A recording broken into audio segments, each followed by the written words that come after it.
El 1 de septiembre de 1939, el mundo vio un ejército que no comprendía. Polonia cayó en 27 días, Francia en 44. Países que llevaban años construyendo líneas fortificadas se derrumbaron en cuestión de semanas, mientras sus generales todavía dibujaban flechas en los mapas. Se suele pensar que la Wehrmacht vencía por superioridad numérica o mejor equipamiento. Eso no es cierto. Los franceses tenían más tanques, los soviéticos tenían muchos más soldados. ¿Por qué entonces? Porque la Wehrmacht combatía de otra manera, no con mejor acero, sino con mejores ideas. 9 conceptos tácticos que convirtieron a un ejército en algo que el mundo no había visto desde los tiempos de Napoleón. Blitzkrieg. Cuando el 10 de mayo de 1940 los tanques alemanes avanzaron a través de las Ardenas, los generales franceses estaban convencidos de que aquello era imposible. Las Ardenas son un bosque denso, sin caminos, lleno de peñascos. Nadie en su sano juicio conduciría columnas blindadas por allí. Precisamente por eso había tropas de segunda línea con material obsoleto, y precisamente allí golpearon los alemanes. Esa es la esencia de la Blitzkrieg, no la fuerza del golpe, sino el lugar del golpe. La doctrina alemana exigía encontrar el punto de menor resistencia, concentrar la máxima densidad de blindados en un frente estrecho y perforar la línea enemiga como una aguja que pincha un globo. Después no había combate, sino carrera. Los tanques se adentraban en la retaguardia enemiga sin detenerse a liquidar a la infantería rodeada. La infantería podía esperar.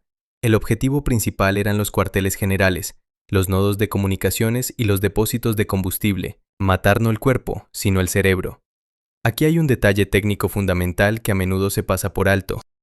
Los tanques franceses en 1940 eran en promedio mejores que los alemanes. El pesado Char B-1 tenía un blindaje más grueso y un cañón más potente que los Panzer I y Panzer II alemanes. Sobre el papel, los franceses deberían haber ganado el combate blindado, pero perdieron por una sola razón: cada tanque alemán llevaba una radio. Los comandantes alemanes se coordinaban en tiempo real, como una manada de lobos en la cacería. Los comandantes franceses transmitían órdenes mediante mensajeros en motocicleta. Para cuando el mensajero llegaba, la situación ya había cambiado 3 veces. A todo esto se sumaba la aviación. Los bombarderos en picado Junkers Ju-87, conocidos como Stukas, llevaban sirenas denominadas trompetas de Jericó, que ululaban durante el picado. Ese sonido fue diseñado de forma deliberada como arma psicológica. Los soldados sin experiencia en combate que lo escuchaban por primera vez perdían la capacidad de actuar racionalmente antes incluso de que la bomba alcanzara el suelo.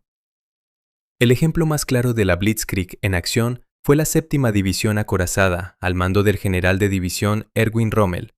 En pocas semanas de la campaña francesa, atravesó las Ardenas, cruzó el río Mosa bajo el fuego enemigo y se lanzó hacia la costa, adelantándose no solo al adversario, sino también a su propio mando. El cuartel general del grupo de ejércitos llegó a un punto en que simplemente no sabía dónde estaba la división de Rommel, aparecía donde nadie la esperaba, destrozaba retaguardias y desaparecía hacia adelante. Los franceses le dieron un apodo: la División Fantasma.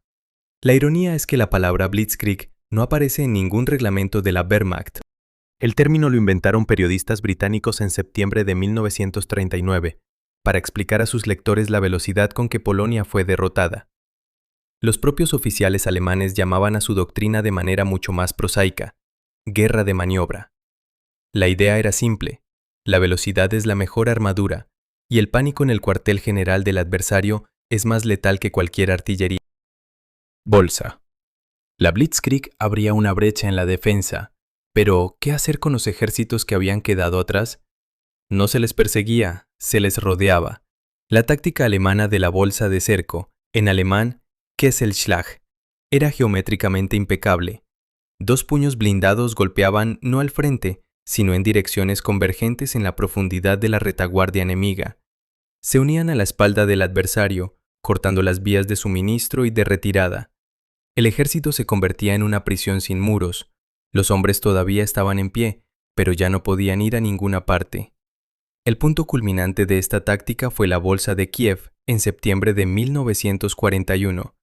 El segundo grupo de tanques de Heinz Guderian giró hacia el sur desde la dirección de Moscú y avanzó cientos de kilómetros al encuentro del primer grupo de tanques de Ewald von Kleist, que se aproximaba desde el sur. El 14 de septiembre, Sus vanguardias se encontraron junto a la pequeña localidad de Logvitsa. El cerco se cerró. Dentro quedaron 4 ejércitos soviéticos. Según los datos alemanes, cayeron prisioneros 665.000 hombres, cifra que los propios alemanes difundieron en todo el mundo. Los historiadores rusos estiman el número real de encerrados en aproximadamente 450.000. Independientemente de cuál de las cifras sea más fiable, la magnitud de la catástrofe no tenía precedentes. Fue destruido todo un frente, el frente suroeste. El comandante del frente, el coronel general Kirponos, perdió la vida. Apenas unos 21.000 hombres lograron escapar del cerco. Quedar atrapado dentro de una bolsa significaba perder primero el suministro, luego las comunicaciones y finalmente el mando. La Luftwaffe pasaba de inmediato de apoyar el avance a bloquear el anillo, bombardeaba cualquier intento de ruptura. Quienes trataban de salir en grupos organizados chocaban con campos de minas colocados con antelación en los flancos. El valor estratégico de la bolsa no residía únicamente en los prisioneros. Un ejército destruido es un agujero en la defensa que no hay con qué tapar. Reconstituir y adiestrar nuevas divisiones que sustituyeran a las perdidas bajo Kiev llevó meses, y el frente hay que sostenerlo hoy. Ametralladora MG-42. Mientras los tanques redibujaban el mapa de Europa, en la infantería se desarrollaba su propia revolución, y comenzó con replantear una pregunta simple. ¿En torno a qué debía organizarse el pelotón de combate? En los ejércitos norteamericano, británico y soviético, la respuesta era la misma, en torno a los fusileros. La ametralladora apoyaba el asalto, la ametralladora cubría el flanco, pero la ametralladora era un arma secundaria. En la Wehrmacht, la respuesta era fundamentalmente distinta. El pelotón existe para que la ametralladora pueda disparar. Los fusileros con sus carabinas son escolta y portadores de munición. El protagonista es el ametrallador, y ese protagonista fue la MG-42. Los soldados aliados la llamaban la Sierra de Hitler, por el sonido que producía. La Browning norteamericana o la Bren británica disparaban a un ritmo cadencioso, con un golpeteo pesado y característico, alrededor de 500 disparos por minuto. La MG-42 alcanzaba 1.200 disparos por minuto, 20 balas por segundo. El oído humano ya no distinguía los disparos individuales, solo un estrépito continuo y rasgante, como si alguien desgarrara una lona. Solo ese sonido desmoralizaba a pelotones enteros antes incluso de que cayera el primer soldado. Pero el mayor invento no era la cadencia de fuego, sino el principio de universalidad. Los alemanes no construyeron ametralladoras distintas para distintas misiones, construyeron una sola, capaz de hacerlo todo. Sobre bípode ligero era una ametralladora ligera de infantería, para asaltar posiciones. Sobre un afuste pesado Lafette con mira óptica era una ametralladora pesada sobre trípode, capaz de batir objetivos a más de 2.000 metros, con dispersión por sector determinado. El mismo mecanismo, la misma cinta, 2 armas completamente distintas. El precio de esa cadencia de fuego era el sobrecalentamiento del cañón. Los equipos alemanes llevaban al automatismo un único ejercicio, el cambio del cañón al rojo en cuestión de segundos, sin quemarse y sin abandonar la posición. Era una coreografía afinada hasta convertirse en reflejo. Cada combatiente del pelotón, independientemente de su función, sabía ejecutar ese cambio, por si el ametrallador caía. El fuego cruzado de 2 MG-42 correctamente emplazadas en una posición creaba una zona sin ángulos muertos. Los atacantes no podían tenderse, cada palmo de tierra estaba batido. Eso convirtió a la MG-42 en el arma de infantería más mortífera de la Segunda Guerra Mundial. Los ingenieros aliados la estudiaron tras la guerra y concluyeron que el diseño era tan acertado que no necesitaba cambios. Una versión modificada sigue en servicio en los ejércitos de varios países hasta hoy. Grupos de asalto. La Blitzkrieg funcionaba en campo abierto, pero en septiembre de 1942, la Wehrmacht topó con Stalingrado, y todo lo que sabía hacer en los campos de Francia y Ucrania dejó de tener importancia de repente. La ciudad mataba tanques, los escombros absorbían las radiocomunicaciones, la aviación no podía bombardear manzanas donde los propios y los enemigos los separaba un agujero en la pared. La Blitzkrieg era un arma de velocidad, y en Stalingrado la velocidad se medía en pisos. La respuesta alemana se llamó Grupo de Asalto, un puño de combate pequeño y autónomo que no conquistaba territorio, sino que lo roía metro a metro. La composición era mixta, zapadores con cargas explosivas, infantes con subfusiles, un lanzallamas y lanzadores de granadas. Los fusiles largos se dejaban en la retaguardia, porque en los estrechos pasillos y sótanos solo estorbaban.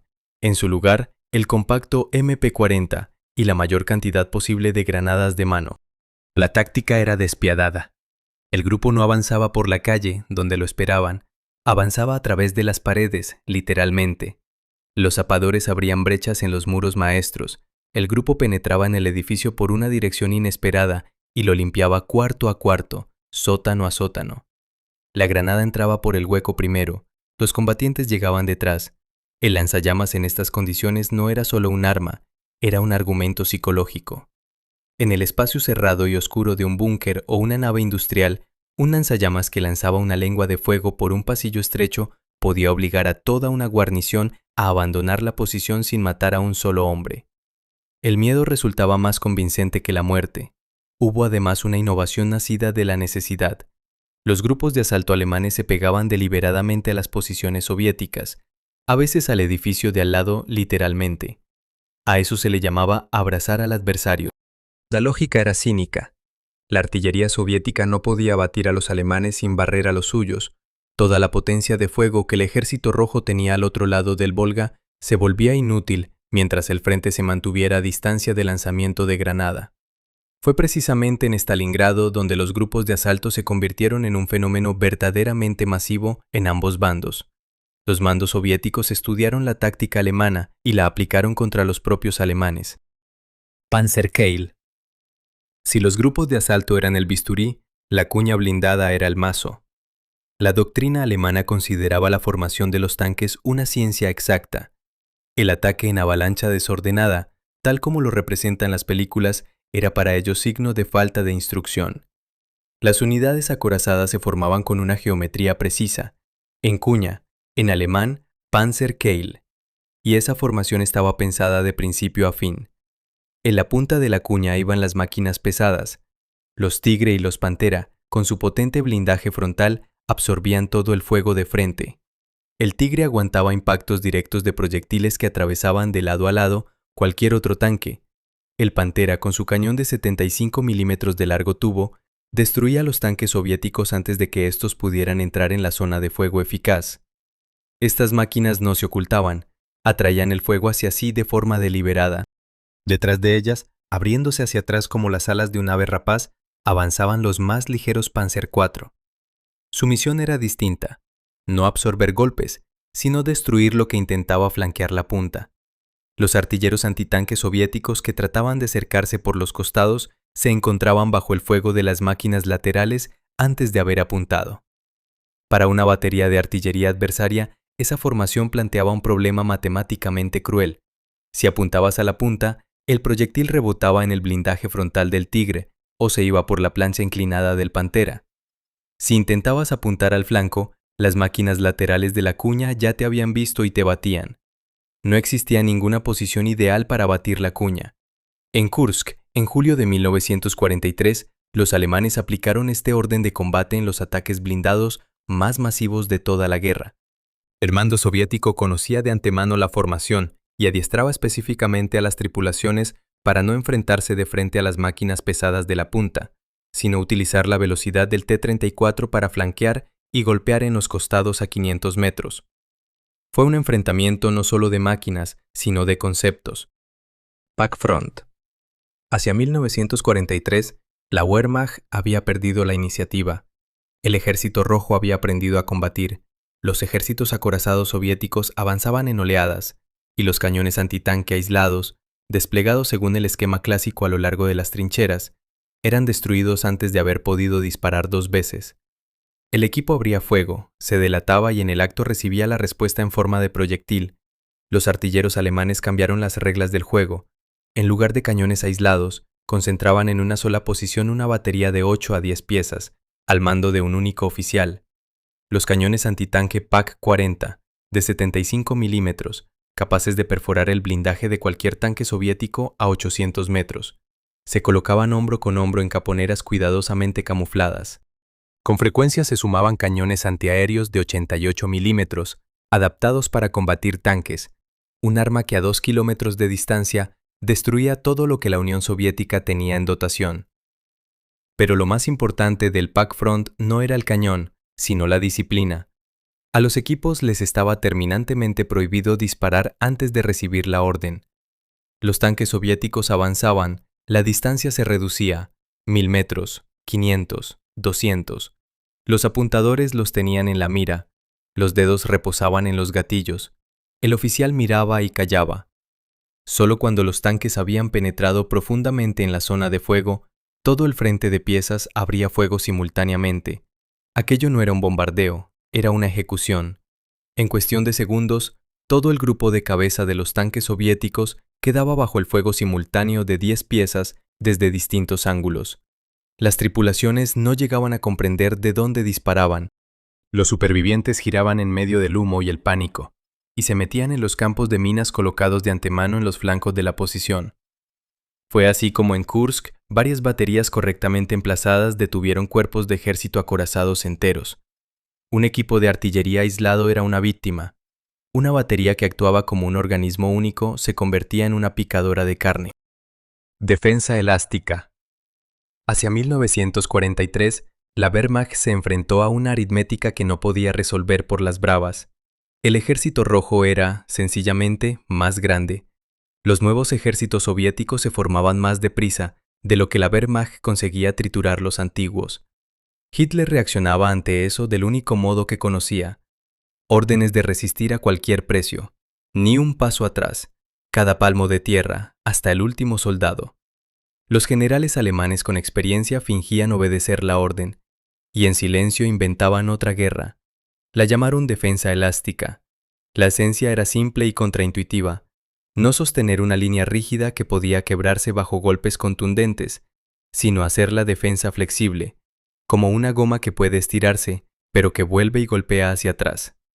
La línea del frente se convertía en una trampa. La primera franja, la denominada zona de seguridad, se mantenía deliberadamente con fuerzas mínimas, unos pocos equipos de ametralladora, posiciones dispersas. Cuando la preparación artillera soviética comenzaba a convertirla en un paisaje lunar, allí casi no había nadie. Las fuerzas principales se habían retirado de antemano a la franja defensiva principal. La infantería soviética se lanzaba al asalto y avanzaba a través de los cráteres recientes hacia adelante, convencida de que la artillería había destruido ya la defensa adversaria. Pero a medida que avanzaba, perdía impulso. Los órdenes de combate se desorganizaban. La comunicación con la retaguardia se extendía.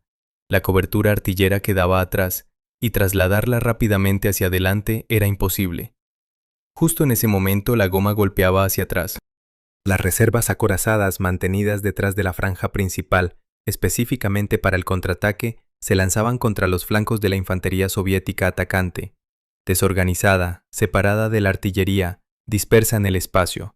Lo que había comenzado como una ruptura se convertía en pocas horas en una derrota en campo abierto.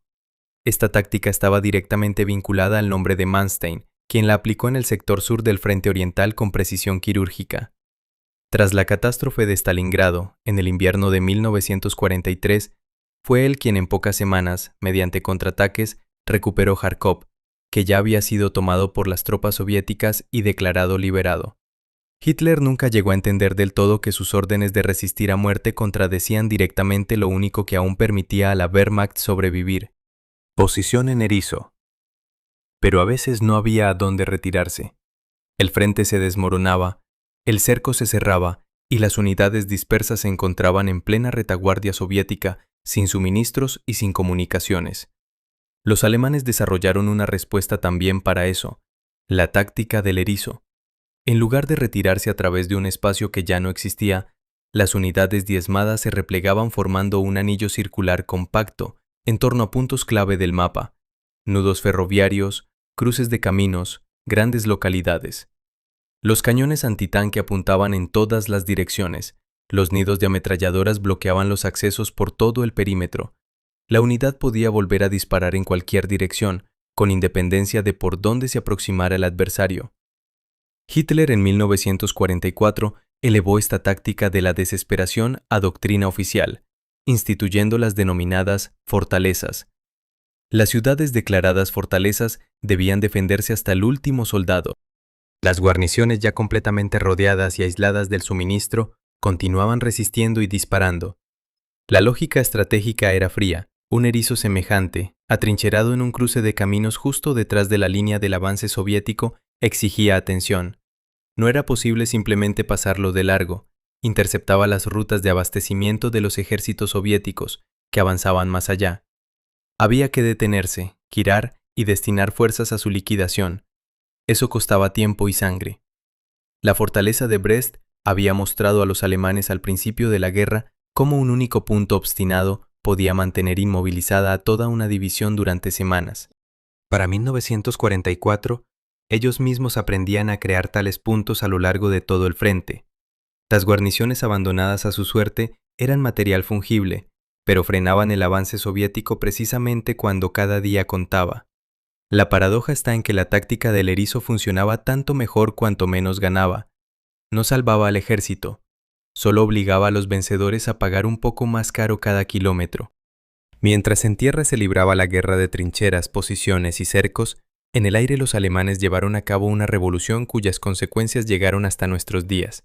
Al inicio de la guerra los cazas británicos volaban en cuñas de 3 aparatos, las llamadas formaciones Vic. 3 aviones muy juntos entre sí exigían de los pilotos una concentración extrema para no colisionar con el vecino. No quedaba atención para buscar al adversario. La Luftwaffe hacía con ese desfile en el cielo lo que quería. Los alemanes habían encontrado ya otra respuesta en el cielo de España, en 1936. La unidad táctica básica era la pareja.